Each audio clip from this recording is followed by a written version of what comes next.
Ok, chicos, estoy grabando esta clase primera eh, para explicar el tema de la poesía, que son cosas que ya hemos visto el año pasado. Vamos a repasar lo que ya hemos visto y voy a explicarles en qué consiste el trabajo esta semana. Entonces, voy a pasarles una presentación que dice acerca de las figuras retóricas. Voy a primero compartir pantalla. Vamos a ver cómo nos va.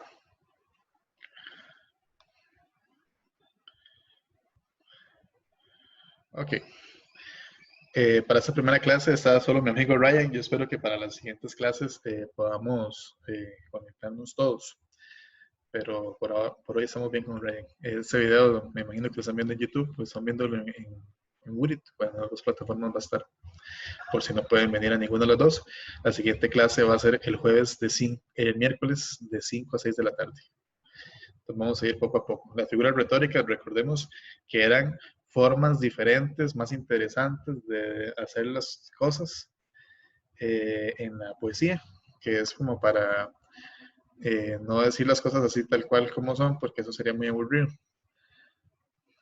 Vamos a ver un toquecito de la presentación con diapositivas desde el principio. Entonces vamos a ir viendo una por una. Primero que todo tenemos la metáfora y el símil. Los pongo juntos porque ya son muy similares. La metáfora y el símil es cuando yo hago una comparación entre dos cosas que son muy parecidas para ir explicando cosas de este objeto o de este fenómeno. Entonces, la diferencia es que la metáfora, yo en el poema estoy diciendo que una cosa es eso otro, mientras que en el símil le estoy diciendo que se parece, que es como, que es similar. La clave para diferenciar entre una metáfora y un símil es esas palabrillas, como, parecido, parece, similar. Entonces, vamos a ir viendo. La primera dice, es un poema que se llama Pretty Hate Machine, que se traduciría algo así como una linda máquina de odio. Es de Felipe Granados, un poeta nacional que me gusta muchísimo. Lo que estoy aquí es como poniendo pedacitos del poema porque el poema es muy largo. Entonces, eso nada más es como un trozo, como fragmentos, ¿no? Entonces dice, miraban su jardín potencial Amazonas. Ok, entonces las personas, los vecinos, vuelven a ver a la casa del yo lírico, que es el personaje que se nos presenta, y ese jardín parece al Amazonas. ¿Cómo es el Amazonas? El Amazonas es como una isla, ¿no? Una selva, ¿no? Una selva tropical. Entonces, si yo estoy diciendo que el jardín de esa persona parece el Amazonas, así como en esta imagen que les estoy mostrando, yo lo que me imagino inmediatamente es un jardín con el zacate altísimo, con un montón de hierbas ahí, inclusive con insectos y animales, un zacate muy descuidado, un jardín muy descuidado en general.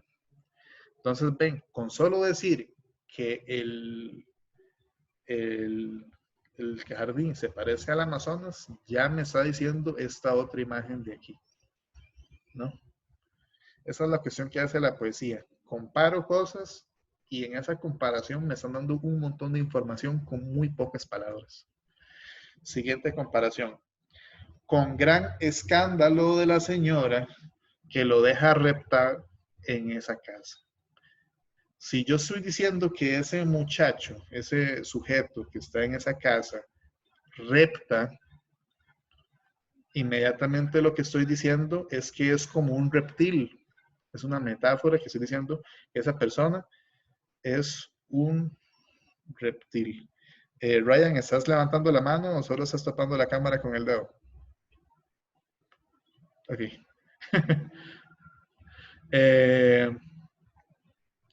Entonces, una persona, si esa persona es como un reptil que repta, que se arrastra, yo lo que me imagino entonces es que es como, no sé, imaginemos una serpiente ahí como metida en una cueva, en la oscuridad, casi no sale, y que una persona que se arrastra por la casa, nos está diciendo que camina, no está diciendo que anda ahí alegre bailando por la casa.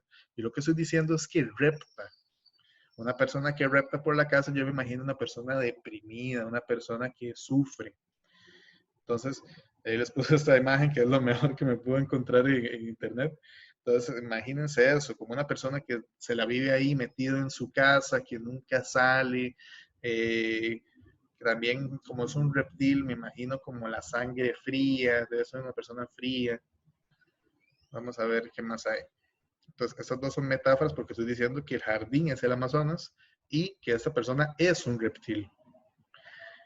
La siguiente es un símil, funciona igual, pero tiene la palabra como. Aquí la pueden ver. La máquina sigue sonando como una certera metralleta. Aquí estamos hablando de una máquina de escribir. Imagínense a alguien escribiendo muy rápido en una máquina de escribir y el sonido que hace. Ta, ta, ta, ta, ta, ta, ta, ta, ta, ta. Es el mismo sonido entonces que haría una metralleta, ¿no? Ahora, la imagen es muy interesante, primero que todo, porque ambos objetos se parecen por el sonido, pero el hecho de que yo estoy diciendo que es una certera metralleta, ya me está hablando de qué tipo de cosas está. Hola Ryan, se me cortó el internet, perdón. Vamos a continuar con la clase entonces. Les comparto pantalla. Acá, ¿Perdón? acá pasa seguido eso. Se va el cosa. Acá pasa seguido que se va. Ah, sí, sí, sí. Y más con toda esta locura que está pasando en el país, ¿verdad? Un montón de gente conectada a internet y demás. Esperemos que no se corte otra vez. Bueno, sigo con la explicación. Hasta aquí me vas entendiendo, Ryan. Sí. Ok, continuamos entonces. Entonces dice, como es una, bueno, además no solo dice que es una metralleta, sino que es, vamos a ver, una hermosa máquina de odio. Ok, eso es una metáfora, eso es un símil, porque aquí estoy diciendo que es y aquí estoy diciendo que se parece. Entonces, si esa máquina de escribir es una máquina de odio, entonces yo lo que me imagino es que la persona está como disparando palabras, como en la imagen que tenemos aquí, por eso la puse. Entonces, ese poema, precisamente, el sentimiento que me transmite es como un sentimiento de ira, de impotencia y de odio, ¿no? Entonces, imagínense qué clase de poemas puede estar escribiendo esa persona ahí, que es como un reptil ahí encerrado en su casa con su máquina de escribir, ese ruido que no deja dormir a los vecinos. Y además, es como una metralleta. La metralleta se relaciona entonces con la muerte, por ejemplo.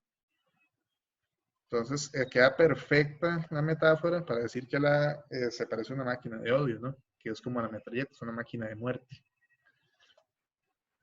Vamos con la siguiente. Entonces, tenemos metáfora y símil, que eran comparaciones. En la personificación, ojo, la palabra personificación ya me está diciendo algo. Es cuando yo agarro un animal o un objeto inanimado y le doy características de una persona. Por eso se llama personificación. Es como transformar las cosas en personas. Entonces tenemos este poema de Ernesto Cardenal que se llama Detrás del monasterio. Ernesto Cardenal es bueno, ya acaba de morir hace muy poco. Fue un padre católico, un excelente poeta, mi poeta favorito de todos los tiempos. Entonces, como para entender eso de por qué detrás del monasterio, bueno, es que él estaba en un monasterio, ¿no? Dice, detrás del monasterio, junto al camino, existe un cementerio de cosas gastadas, en donde yacen el hierro zarroso, pedazos de losa, tubos quebrados, alambres retorcidos, cajetillas de cigarros vacías, acerrín y zinc, plástico envejecido, llantas rotas, esperando, como nosotros, la resurrección. ¿Ok? Entonces, imagínense toda esa basura, son cosas inanimadas, pero los estoy transformando en personas, porque las cosas inanimadas no están o sea, esa basura no es lo que se echa en el cementerio lo que se echa son personas. y las cosas no pueden esperar entonces la resurrección. Ese tipo de fe, digamos, se le atribuye a seres humanos, ¿no? Entonces, veamos un poquito eso. ¿Por qué un montón de estas cosas gastadas se parecerían a un cementerio? Porque fueron desechadas, o sea, ya como que se terminó su vida útil, de cierta forma, de una forma metafórica. Y esperan la resurrección. Entonces, aquí les pongo dos imágenes. Ahora recuerden, las figuras retóricas hay muchas formas de interpretarlas. Entonces, a mí se me ocurren varias formas. Por ejemplo, que esas cosas vuelvan a la vida, digamos, a la resurrección de las cosas, estas cosas del basurero. Puedo imaginármelo tal vez como reutilizar las cosas, como aquí esas latas de pintura que se reutilizan como macetas. Aquí lo que sale es como la resurrección de Lázaro, ¿verdad? Que es la persona que vuelve a la vida. Ahora, otra forma de interpretarlo, yo puedo decir, bueno, esas cosas gastadas tienen que ver con las personas, porque si estoy diciendo hierro sarroso, la parte del sarro, yo la puedo interpretar tal vez como, no sé, el sarro de los dientes de las personas. Tubos quebrados, puedo imaginarme a alguien con un brazo quebrado, alguien lisiado, alguien. Hay muchas formas de entonces de ver este poema, pero lo que nos importa ahorita nada más es esto de la personificación. Ahora, yo siempre les voy a pedir que interpreten. ¿Qué significa interpretar?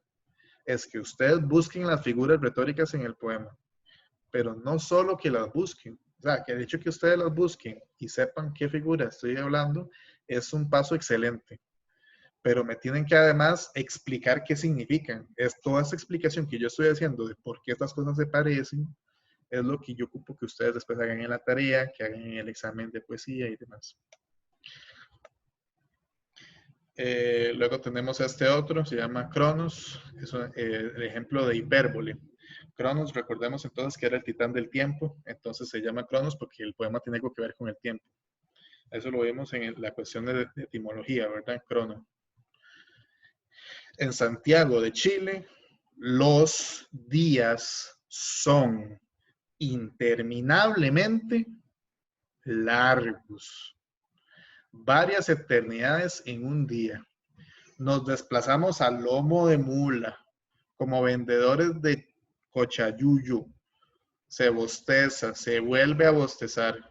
Sin embargo, las semanas son cortas, los meses pasan a toda carrera y los años parece que volaran. Entonces, aquí hay varias cosas. Una hipérbole, hiper significa como más allá, ¿verdad? Muy grande. Y una hipérbole es cuando yo digo algo, pero lo exagero.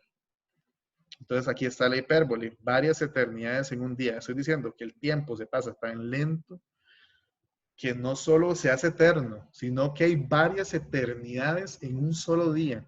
Es una exageración. Por eso es que es una hipérbole. Y además podemos ver algo que se llama motivación del signo, que también me gustaría que ustedes empiecen a hacer en sus poemas. Vean esa parte, Santiago de Chile, los días son. ¿Por qué es que son así los versos? Para que se haga más lento de decir. Y estamos hablando de que los días son largos, estamos hablando de que son lentos. Por eso es que el texto se parece a lo que es, esa es la motivación del signo. En cambio, vean aquí, y los años parece que volaran, como una sola palabra. ¿Por qué? Para que usted tenga que decirlo rápido, porque estoy diciendo que los años se pasan volando. ¿Okay? Este poema también es un ejemplo de antítesis, que más adelante la vamos a ver, que es que estoy poniendo dos opuestos. Estoy diciendo que los días son larguísimos, pero los años van muy rápido. ¿Okay? Es una antítesis y es una paradoja. ¿Por qué una paradoja? Porque supone que los años son más largos que los días. Pero aquí más bien los días son más largos que los años.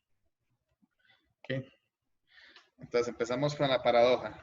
La paradoja es cuando un objeto o un proceso es una cosa y lo contrario simultáneamente.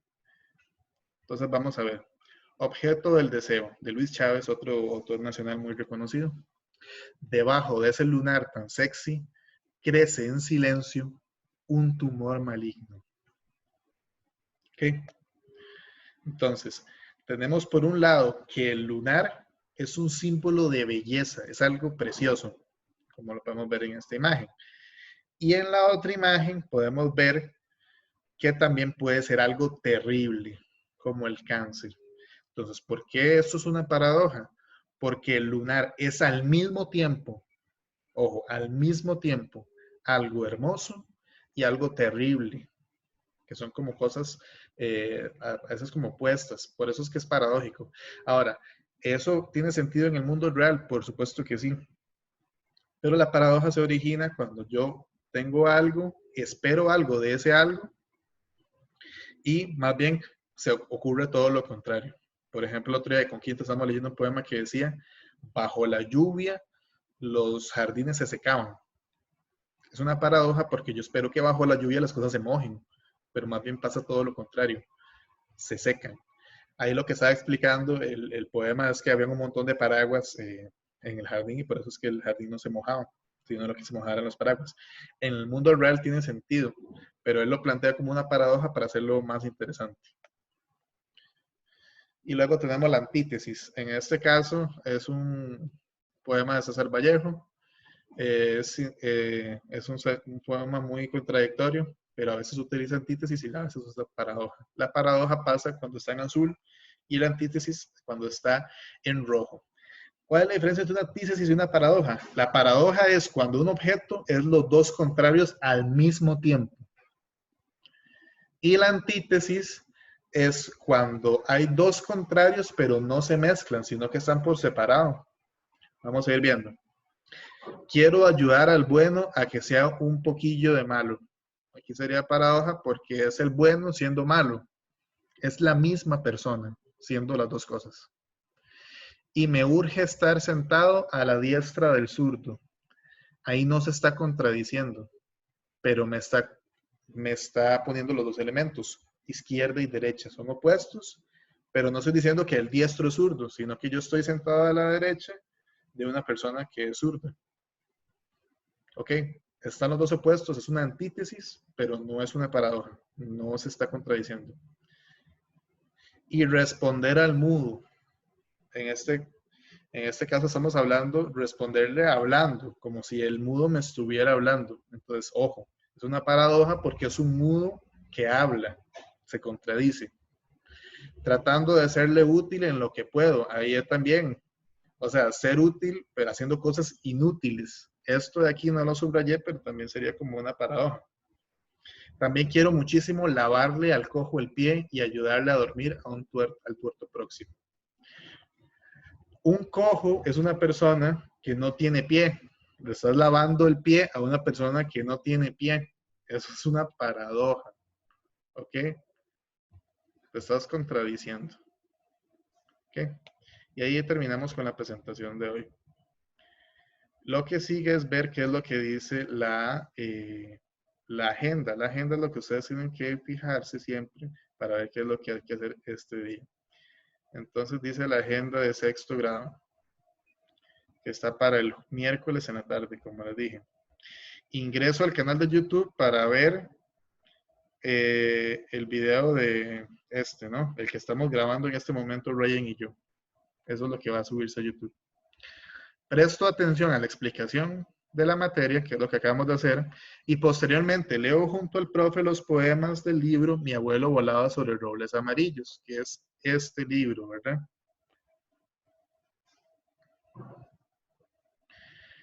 Las páginas 17, 18 y 19. Una vez hecho todo esto, leo los poemas Las maromas del abuelo y Encuentros y su cama es una libélula, de la 20 a la 24. Y entre todos los poemas busco e interpreto una paradoja, 4 símiles, 4 metáforas y 2 prosopopeyas. Prosopopeya es personificación, ¿ok? De una vez. Entonces, ojo, yo no estoy pidiendo que vayan a uno y busquen todo eso, y luego al otro y busquen otra vez todo eso. No. Yo lo que estoy pidiendo es que entre los 3 poemas busquen eso. La paradoja sí solo hay una, en los 3 solo encontré una. Pero los símiles y las metáforas hay más de los que yo les estoy pidiendo, y lo mismo con la prosopopeya. Y es importante, entonces, que después los interpreten, e interpreto, dice. O sea, busco la metáfora y cuando ya tengo la metáfora, entonces ahí sí explico por qué es que se está comparando eso, por qué es que se está diciendo eso de las cosas inanimadas en las prosopopeyas y demás. Explíquenme con sus propias palabras. Ahora, eso se puede hacer en un documento de Word y me lo mandan en digital, o lo pueden hacer en el cuaderno a mano y me mandan una foto. Siempre mandan los trabajos, porfa, porque yo no puedo, no, o sea, no. Imagínense que hagamos 10 trabajos en esta cuarentena y cuando volvamos a clases, imagínense, por grupo hay 30 estudiantes, esos serían 300 trabajos. Y por 3 grupos ya serían, imagínense, 900 trabajos. Yo no podría, ¿cómo se llama? Realizar 900 trabajos. Lo que ocupo es que los vayan enviando en digital para yo poder irlos revisando y ya cuando volvamos me entreguen pocas cosas. ¿Sí? Y ahí dice que se puede hacer en Word o a mano, que está mi número de WhatsApp en la agenda, está el canal de YouTube, está el ID, que es lo que utilizó Ryan para conectarse hoy, del Zoom, y los horarios de atención. Entonces vamos a irnos a los poemas del libro. Voy a ir leyéndoselos. Les voy a explicar los primeros y los otros solo los leo para que después ustedes busquen la información. ¿Ok? Entonces, antes de leer el poemario. Este poemario fue escrito por Minor Arias Uva. Él reside actualmente en Costa Rica. Espero poder llevarlo a la escuela si es que volvemos en algún momento. Es un poemario bellísimo y es como una elegía. Una elegía es un poema que se escribe para una persona muerta. El poemario Rodolfo Dada lo escribe para su abuelo quien murió. ¿Okay? Ese dato es importantísimo para entender el libro. ¿Ok? El hecho de que ustedes entiendan que el abuelo Rodolfo Arias murió y que por eso es que él escribe estos poemas. Estamos hablando de un señor muerto. Y a partir de esta visión vamos a empezar a leer los poemas. Voy a empezar a mover un poco la pantalla porque mi computadora tiene las manchas que ustedes han visto y me cuesta un poco leer algunas cosas. Entonces, es bueno que ustedes tengan el libro a la par. Terranauta. Empecemos por ahí. Siempre hay que entender el porqué de los títulos. Terranauta. Ryan, ¿vos acordás qué significa terra y qué significa nauta? Que lo vimos en las fichas de morfología. ¿Te No, acordás? no me acuerdo. No me acuerdo. No. Ok, ok, entonces te voy a explicar. Terra, Nauta, ¿cómo? Terra creo que me acuerdo. Terra creo que me acuerdo que era tierra. Exacto. Creo. Muy bien, muy bien. Y nauta creo que era astronauta. Ok, vamos a ver. Muy bien, Ryan, gracias por tu participación. Terra, en efecto, significa tierra. Y nauta significa navegante. Astronauta es una persona que navega por los astros. Cosmonauta que navega por el cosmos.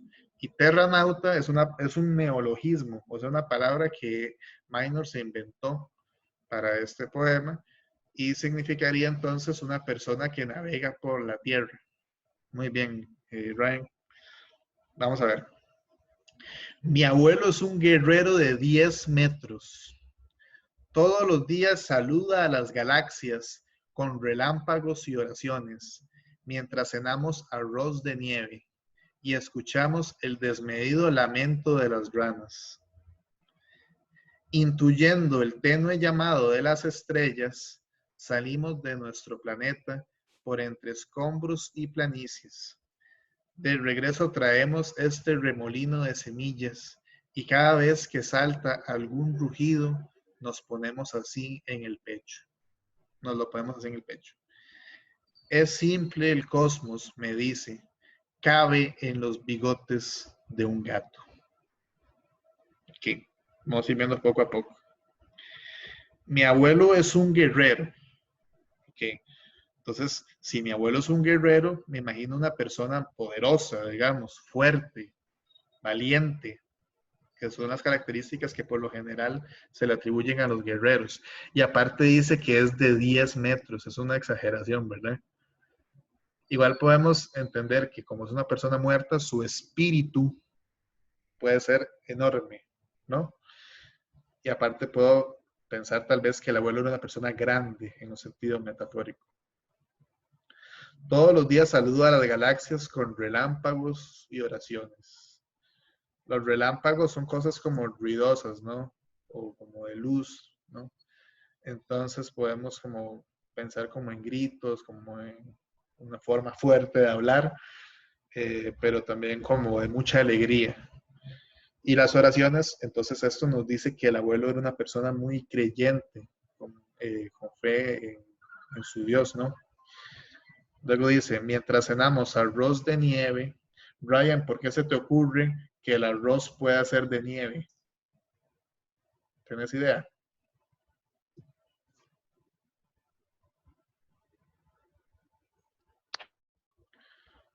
No, no se me ocurre nada. Pienso, pero no se me ocurre nada. Ok, ¿en qué se podrá parecer el arroz a la nieve? En que son blancos Ah, ok, ahí está. Muy bien. Eso es. y que también son pequeños. También, muy También. bien. Excelente, que cada Y que la grano, nieve es pequeña y el arroz también. excelente, Ryan, que como que el arroz, los granos de arroz se parecen como a copos de nieve o algo así, ¿verdad? Como pequeños eh, fragmentos de nieve. Excelente. Y escuchamos el desmedido lamento de las ranas. El lamento de las ranas sería como cuando, ahí nos está diciendo entonces que probablemente el abuelo viva como en el campo o en una montaña, donde en la noche se escuchan las ranas croar muy fuerte. Y es un lamento porque parece como que las ranas estuvieran llorando. Y ojo, estoy hablando de una persona que murió.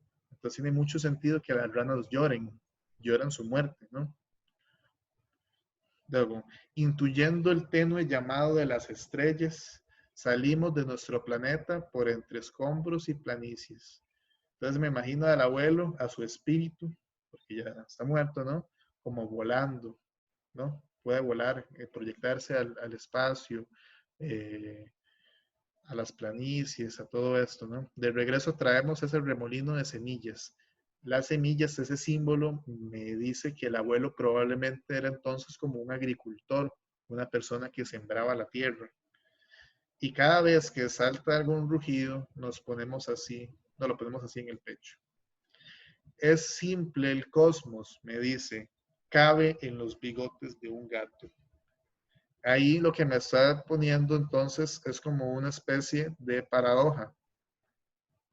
Estoy poniendo el cosmos, o sea, el universo, que es algo gigantesco, desmedido, inimaginable, y estoy diciendo que cabe en los bigotes de un gato. Es algo pequeñito. La idea que nos está transmitiendo es la idea del fractal, ¿no? Que es como esto de que en la complejidad, como que todas las cosas pequeñitas tienen su complejidad igual que las cosas grandes. Esa idea se va a repetir muchísimo en todos los poemas. Ahora, también es importantísimo que vean las imágenes. Las imágenes nos dan muchas pistas. ¿Ok? Por encima de la estación. Mi abuelo trae música de la tierra. La suelta en órbitas clandestinas, como quien libera una jaula de luciérnagas en el centro de un agujero ensombrecido. Mi abuelo se concentra mirando el mar y las gaviotas surcan su campo corredizo.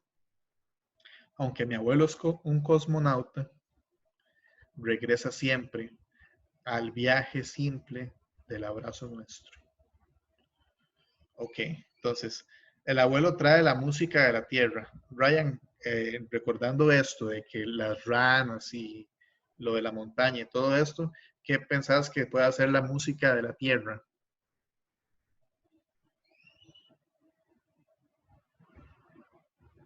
Que puede ser como el sonido.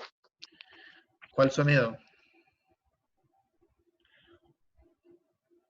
El sonido de las aves, de los seres vivientes que cantan y así.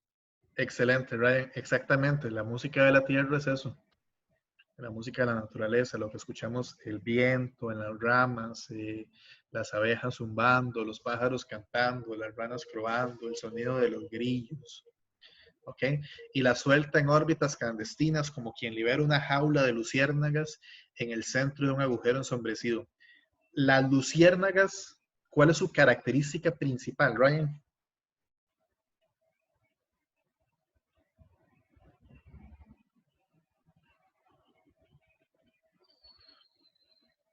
¿En qué se diferencian las luciérnagas de todos los otros insectos o de muchos otros insectos? Es que es que las luciérnagas brillan en la noche. Exacto. Entonces, la música del abuelo es como luciérnagas porque da luz. La luz es un símbolo como de esperanza, de alegría. Entonces, imagínate, en el centro de un agujero ensombrecido, que cuando hay tristeza, cuando hay nostalgia y demás, ese tipo de sonidos de la naturaleza que nos trae el abuelo nos dan alegría, nos dan esperanza, nos ponen felices. Mi abuelo se concentra mirando el mar, las gaviotas zumpran, eso está bien. Lo siguiente, es un cosmonauta, pero regresa siempre al abrazo nuestro. ¿Ok? Entonces ahí está haciendo una antítesis, ¿verdad? Primero que todo, el abuelo es libre, es un espíritu libre que anda por el universo. Pero aunque él tenga esa libertad, siempre va a volver a nosotros, siempre nos va a cuidar, siempre, ¿cómo se llama? Aunque pueda, y aquí volvemos a encontrar esa cuestión de la antítesis entre lo complejo y lo simple, como el cosmos en el bigote de un gato, es lo mismo. Algo muy amplio como surcar el cosmos, pero a veces también me voy a lo simple, que es ir y abrazar a mi familia. ¿Ok? Y entonces vemos las cosas que está la misma complejidad en las cosas grandes y en las cosas pequeñas. La idea del fractal. Igual que ya lo habíamos visto en el poema anterior. Siguiente. Ventanal. Vamos a ver hasta, no recuerdo ahorita hasta qué página tenemos que llegar. Vamos un toquecito.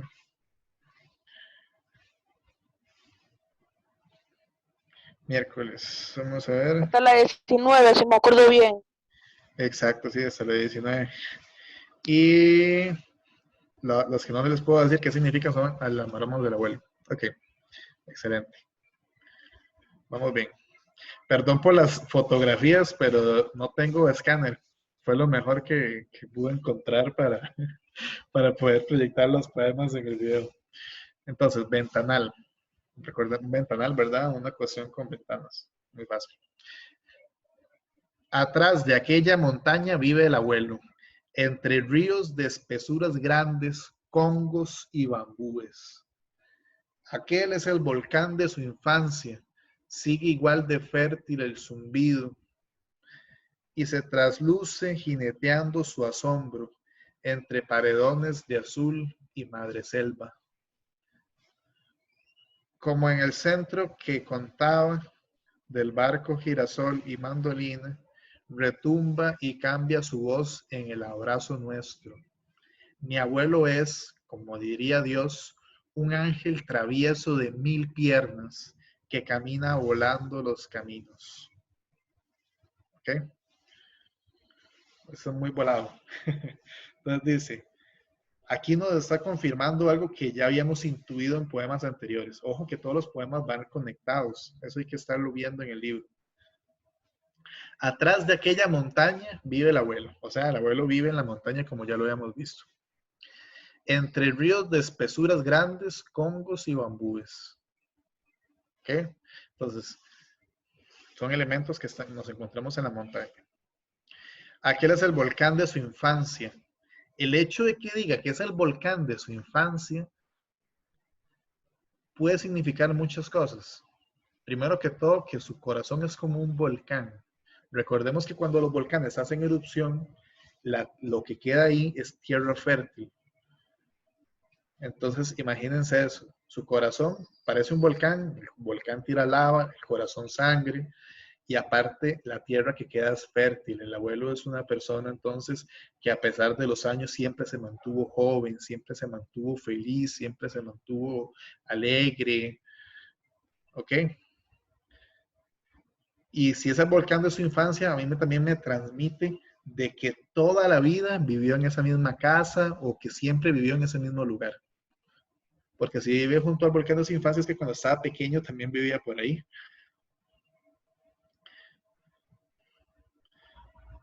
Entre paredones de azul y madreselva. Cuando vemos una montaña de largo, ¿de qué color se ve, Ryan? Cuando la montaña está ya largo.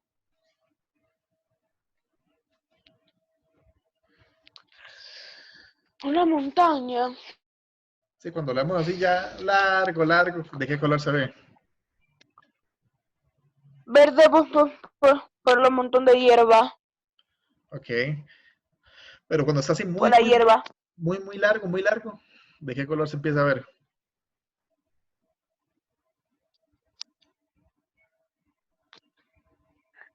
Si está muy largo,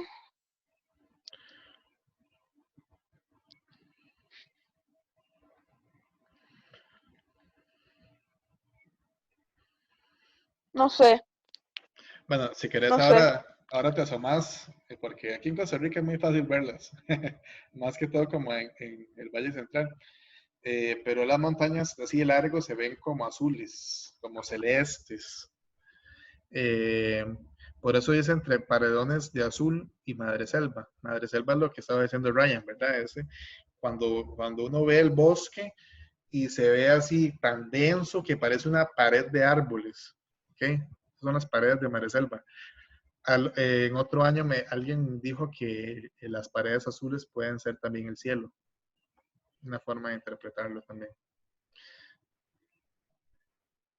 Y otra vez volvemos al abrazo nuestro. Ven lo que decía el poema anterior, siempre vuelve al abrazo nuestro. Y ahora vamos a ver aquí qué es la parte más importante. Como diría Dios, un ángel travieso. Entonces, si el abuelo es como un ángel travieso, a mí lo que se me ocurre es que a pesar de que es un anciano, es una persona curiosa que se la pasa explorando, que se la pasa viendo cosas nuevas, que se la pasa jugando. ¿Ok? Y además tiene 1000 piernas, o sea, que probablemente es una persona muy inquieta, que anda corriendo por todo lado. Es ese tipo de señores que aunque son viejos, se la pasan como sembrando y haciendo cosas y yendo a la montaña, ¿ok? Que camina volando los caminos. Ojo esto de caminar volando. Paradoja, ¿verdad? Camina volando los caminos, es un espíritu. Entonces imagínense al Señor ahí como flotando por los caminos. Incluso podría también decir que cuando estaba en vida iba tan rápido que parecía que volaba. Se puede interpretar de muchas formas. Vamos a leer los últimos, que eso sí ya no se los explico porque ya es su tarea explicarme las cosas. Las maromas del abuelo. Cuando encuentren una palabra, tal vez alguien no sepa qué son maromas, búsquela en internet, búsquela en un diccionario. No se queden con la duda. ¿Okay? Y también algunos títulos que vamos a ver sirven como figuras retóricas, en especial el del último. Entonces dice, el abuelo se desplaza entre guitarras y violines, va girando sobre una naranja o en un acontecimiento de bicicleta. Sube al revés los toboganes para retomar el impulso inicial de la alegría. Camina sobre el agua como en una corriente de tortugas y medusas. Como en una corriente. Ojo. Subir los toboganes. De madrugada sale del mar y con sus zapatos de relámpago, va levantando ramas adormecidas, animales de asombro, pedregales de lumbre. El abuelo tararea canciones de la infancia del trópico en su calibrado corazón. Guarda la vigilia de las luciérnagas. Otra vez lo de las luciérnagas. Es importante lo que ya habíamos dicho de las luciérnagas para entender esto. El abuelo encuentra el polen del espíritu en todas las partituras donde se escribe la música, ¿verdad? Por eso ama sin hacer preguntas, danza al lado de comparsas amorosas, como cuando encienden un ábaco de trigo. Siguiente, encuentros. Aquí es importantísimo ver el dibujo, ¿verdad? Donde están Dios y el abuelo. Dice, cuando el abuelo cierra los ojos y sonríe, yo sé a dónde va. Lo he visto sobre el bosque, inventando el origen de un río.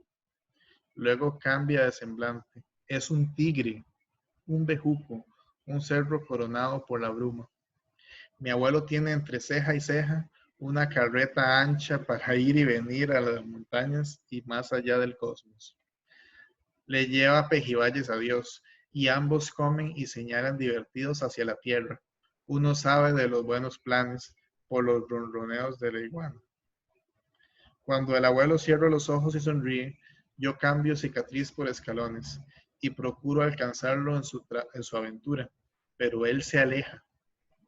Me quedo entonces sostenido por su imagen jubilosa, como cuando en los amaneceres de mi infancia él me lanzaba a tocar el cielo de la sala. Y aquí podemos ver al abuelo con Dios hablando.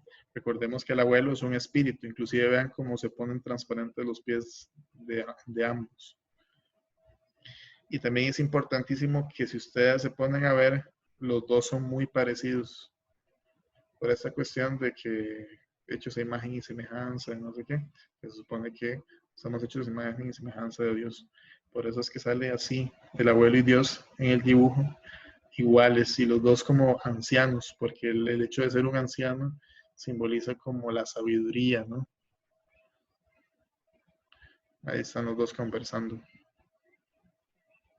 Y por último, su cama es una libélula. Las libélulas. Este título es una figura retórica, por si quieren utilizarlo. Y aquí está la libélula, ¿verdad? Para que nos acordemos qué insecto era. En ocasiones el abuelo extraña el girasol de la luna. Se refugia en las gambas de su nostalgia. Su corazón deambula por las calles, plantas y calendarios.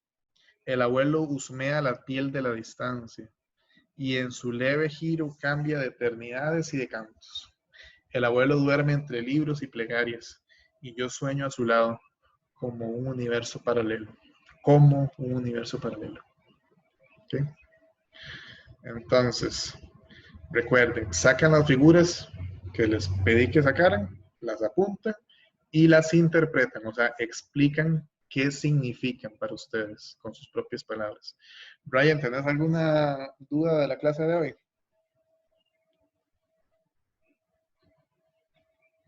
No, profe, no tengo ninguna duda. Ok, buenísimo. Yo no tengo ninguna duda. Excelente, Ryan. Entonces, ponete a trabajar en eso. Bueno, el miércoles, ¿verdad? Que es el día de trabajar en español. Por ahora es estudios sociales. Y nos vemos pronto, espero. Y ya aquí termina la grabación. Muchas gracias por asistir a la primera clase y no dejarme solito, Ryan.